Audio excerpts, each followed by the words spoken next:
Hello, grade 8. This is teacher Anna, and today we're going to discuss the topic Use basic tools in embroidery. This video tutorial is made from your learning module in TLE 8 Handicraft Quarter 1 Week 1.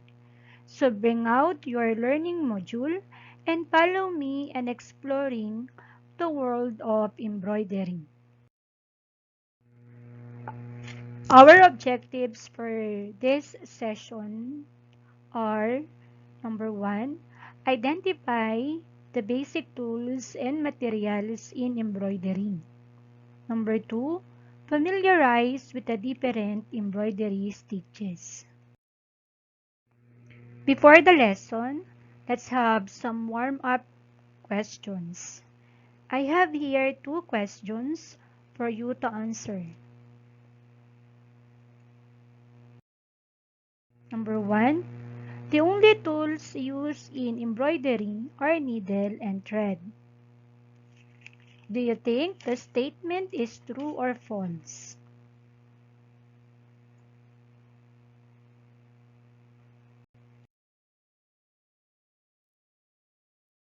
Very good. That statement is false.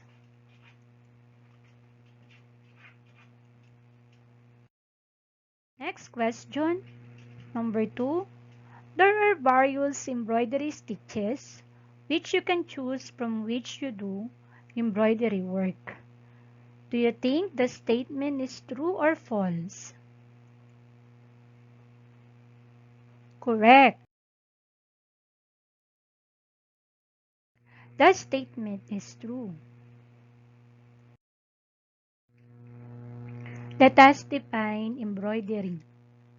Embroidery is a craft of decorating fabric or other materials using a needle to apply thread or yarn. The term embroidery is an English word derived from the Old French embroiders, meaning edge and border. Because of the fast growth of the industry, elegance of designs, and fineness of workmanship, Filipinos export articles with embroidery work. Embroidery work is best achieved if correct tools and materials are used. Here are the common tools and materials used in embroidery. The first tool is embroidery needle. There are 3 types of embroidery needle, such as tapestry, chenille, and crewel needle. What is tapestry needle? Tapestry needles have a blunt point and a large eye or oval eye, elongated eye for easy threading, and blunt points glide smoothly through the holes in your fabric without splitting the threads. Sizes range from 18 to 28. Next is chenille needle. Chenille needle has a large eyes and very sharp points. The eye are large enough to accommodate ribbon and other thick yarn. Sizes is 13 to 24. Next one. Next is crewel needles. They have long narrow eyes with a very sharp point. They are of medium length. This is usually what we use as normal embroidery needles. They come in sizes 1 to 10. Next is fabric. A fabric is a material used in embroidery. It is also known as cloth of great variety, and they differ in materials, weave, weight, design, color, and finish. There are three types of fabric. One is even weave, the other one is common weave, and the basket weave. Even weave is any textile where the warp and weft threads are of the same size. Common weave has the same diameter, warp, and shot wires woven in a simple over and under pattern. What is basket weave? It is a group of warp and weft threads that are interlaced so that they form a simple crisscross pattern. Another tools used in embroidery is gauge. A gauge is a ruler typically 6 inches long and used for measuring short spaces. Embroidery hoop is a tool used to keep the fabric taut while working with embroidery or other forms of needlework. Next is tape measure. It is a flexible ruler used to measure sizes or distances. Embroidery scissors.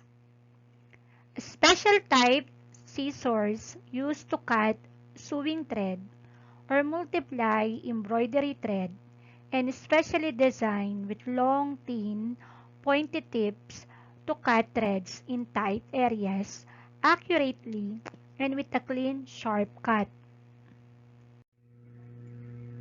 Thimble. A small, hard, fitted cup worn for protection on the finger that pushes the needle in sewing. Needle threader. A device used to put a thread through the eye of a needle. Next, pin cushion. It is a small stuffed cushion, typically 3 to 5 centimeters across, used in sewing to store pins or needles, with their heads protruding to take hold of them easily, collect them, and keep them organized. Pounce. A fine powder for making stenciled patterns. Tracing paper. A thin paper containing a clothing pattern to be transferred to fabric as through carbon paper by tracing. Watercolor brush. Used to transfer the design in pricking and pouncing method. Bag. Used to keep some small sewing tools when not in use. Sewing box. A container that is designed to hold sewing equipment and accessories. Let's talk about embroidery stitches. There are various stitches which you can choose from as you do embroidery work. Here are some of the embroidery stitches that will help and guide you as you enjoy with your lovely craft. First is the back stitch. Commonly used for outlining a design, forms the base of the embroidery stitches. Next, running stitch. Considered as the easiest stitch used for outlining a design. Number 3, cross stitch. The most popular embroidery stitch in which form an X-shaped pattern. used for making borders and to fill in the design area. Number 4. Chain stitch. One of the popular stitches in which the series of loop stitch form a chain-like pattern, good for filling the design area.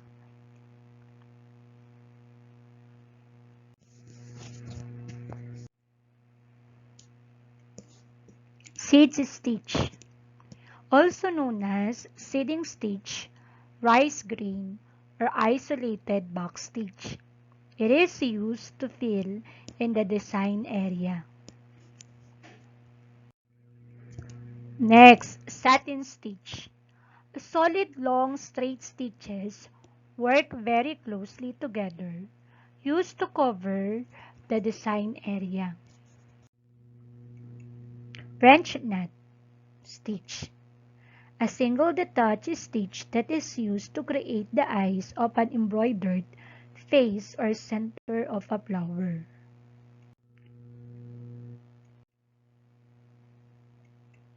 Bullion stitch. A single detached stitch that is used to fill in the design area. Rows of each stitches are also used to create an outline of a design. Herringbone stitch. A basic overlapping stitch that is used for making borders. Split stitch. Done using thick thread, which is used for outlining or filling in the design area. Stem stitch. Used for outlining the flower stems, rows of stitches can be used to fill in the design area. Lacy daisy chain stitch, known as detached chain stitch. It is used to make loops resembling the petals of a flower. Feather stitch, a stitch with loops evenly done on both sides of the design area. Fishbone stitch, a kind of stitch which is ideal for making leaves or feathers. The pattern is divided into two. Each side is filled alternately, giving it a flated effect on the center. Loop stitch, used for making borders and can be experimented with different colors of thread to create a wonderful effect. Now, let's have some recap. What is embroidery? Embroidery is a craft of decorating fabric or other materials using a needle to apply thread or yarn. It is one of the most well-known handicrafts.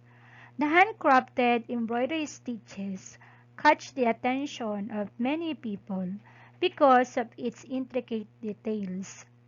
Embroidery design can be personalized and illustrated by using a variety of thread or yarn colors, which make the embroidery article more appealing and elegant.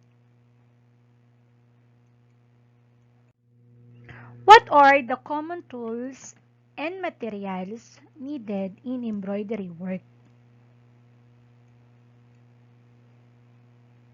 Crewel needle, fabric,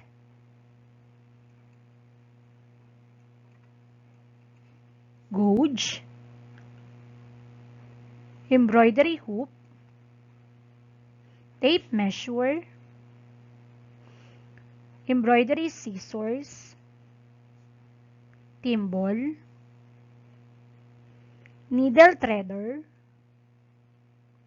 pin cushion, pounce, tracing paper,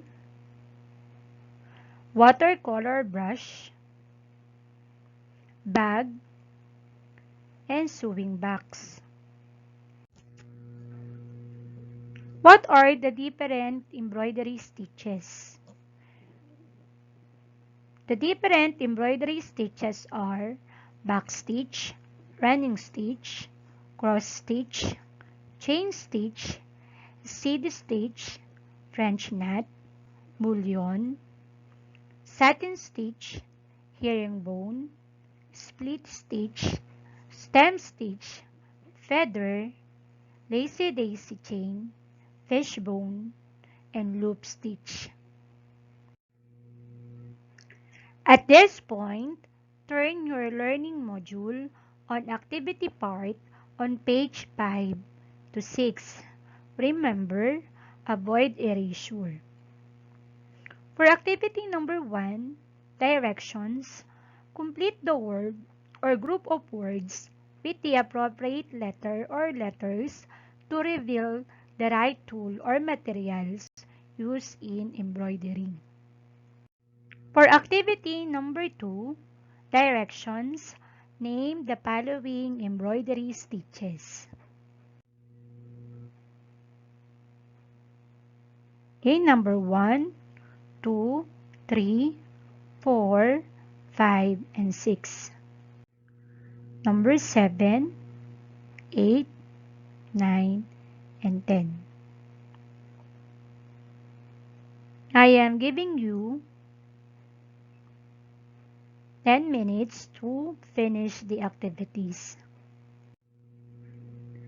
And for your wrap-up activity, just provide a brief explanation to answer questions in number 1 and 2.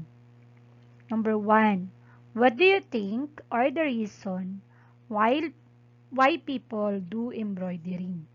Number 2, what do you need to get started with embroidery? You have any questions?